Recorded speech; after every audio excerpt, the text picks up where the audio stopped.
half of the age of his father.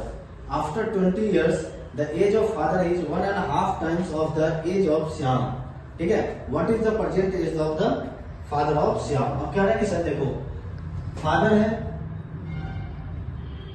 और श्याम है, SHYAM, Shyam क्या रहेगा सर? श्याम की जो आयु है अपने पिता के आधी है। आधी का मतलब समझो कि अगर श्याम 1 यूनिट होगा तो उसके पिता कितना यूनिट होगा?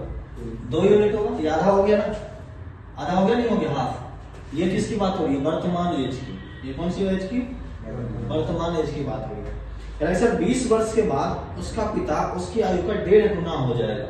20 वर्ष के बाद, कितने वर्ष के बाद? 20 वर्ष के बाद 1.5 गुना हो जाएगा। 1.5 गुना का मतलब कितना होता है? अगर मैं कहता हूँ 1.5 गुना का मतलब पता है, अगर श्याम 2 यूनिट होगा तो उसका पिता 3 यूनिट का हो जाएगा। कितना का हो जाएगा? 3 यूनिट का हो जाएगा 20 वर्ष के बाद। 20 वर्ष के बाद अब देख लो, 2 में अगर आप 1.5 का मल्टीप्लाई कराओगे तो पता है 3 आएगा। देखो यहाँ से हटाऊंगा 10, ठीक है, 2 पंचे और 5 3, देखो कितना आया?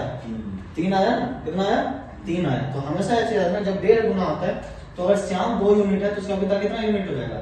3 यूनिट। अब इनका डिफरेंस, इसका डिफरेंस कितने का आ रहा है? 1 का। इसका डिफरेंस भी 1 का। यहाँ पर डिफरेंस सेम है, यहाँ पर 1 यूनिट का डिफरेंस है, लेकिन यहाँ पर डिफरेंस 20 साल का है, 20 इयर्स का है ना? तो 1 यूनिट का मान है 20 साल। तो हमसे पूछा जा रहा है कि सर श्याम के पिता की वर्तमान आयु बताओ। श्याम के पिता की वर्तमान आयु 2 यूनिट है, 2 में 20 का मल्टीप्लाई करा दो, इसका मतलब उसका पिता 20 इयर्स का होगा। 20 इयर्स का होगा। समझ आया? डन? नोट कर लो फटाफट।